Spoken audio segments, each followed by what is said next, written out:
today's For Your Pet, one of the most nerve-wracking holidays is just ahead for our pets. 4th of July fireworks can drive your dog out of its mind and send him running away. Our dog behavioral therapist and master trainer from Gerard Raneri is here, along with this beautiful, beautiful Rottweiler, Schuetzen? Schuetzen, that's right, and that means guardian in German. He is absolutely the guardian, actually. If you could, if you could just see the size of his head is unbelievable. It's like a bear. It's partly a bear. It's a bear's head. It's not even a dog's head. And Rottweilers, you know, they look so intimidating, you know, and they look so scary, but actually they're very good-natured dogs, aren't they? They're a lovable breed. They're loyal. Their temperaments are great. I mean, it's all about temperament more than it is breed, honestly. But these guys, they're just smart. This particular dog, he right now is about 130 pounds. Let me see if I can get him to come up. Okay. Come on up here, buddy. Because you've got to see his face. He's got the most beautiful face. Come here, turn around. I see. He's going to weigh how much now? He's going to probably max out at about 140, 150 probably, 150 pounds. Okay. So right now he's about 130.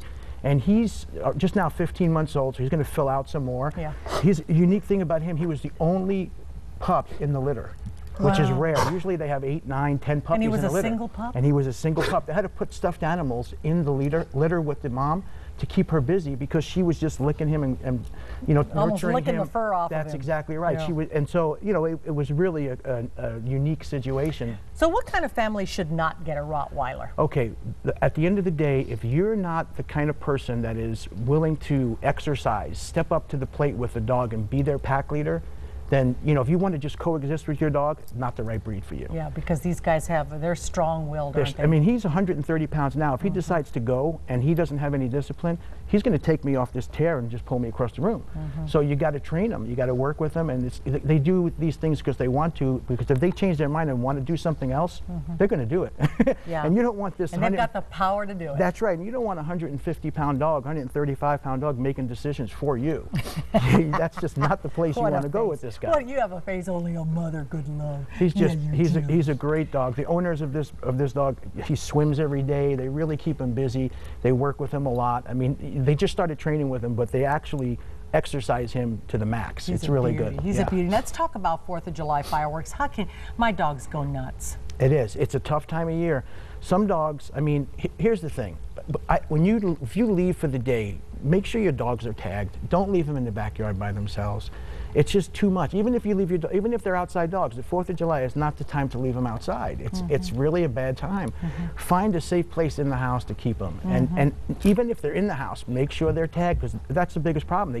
They get away and people can't find their dogs. They weren't tagged. You know, and they're lost forever. And here's the thing: if you can get them into the middle of the house and put the TV on nice and loud, or music or something to kind of drown out the sound, it really helps a lot, doesn't it? You want to close the windows. You want to drown out the sound. Make sure it's darker. And you know, radio, TV, all those things are great ways to keep the dog out of the firework.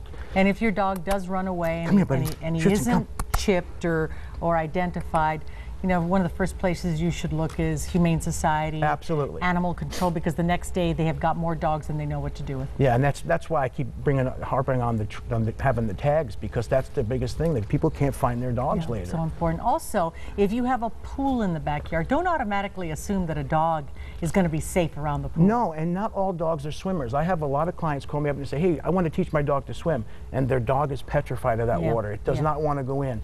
That dog is not meant to swim. It's okay. Take your time. Go really slow. And you always want to teach a dog how to exit from the pool. So because instinctively, wherever they fall in, that's where they're going to try to get out. And so that's the real danger. So you want to make sure the dog knows the escape route. Can you really teach a dog how to swim? Well, I don't know if you could teach them how to swim so much as how to get in that. I mean, instinctively, they know how to swim. You're not going to teach them how to paddle or anything like that. But instinctively, like my pug, he knows how to swim, but he sinks because he's just like, you know, a pug. He doesn't have any legs. So they just immediately go underground. So we have to use a vest on him. So with the vest, he swims great. Take that vest off, he wouldn't swim. He would drown. That's right. All right. Thank you so much. What a great dog. Thanks for bringing Schuetzen. He's a great dog. He's he really gorgeous. is. Thanks so much. All right. Thank you. All righty.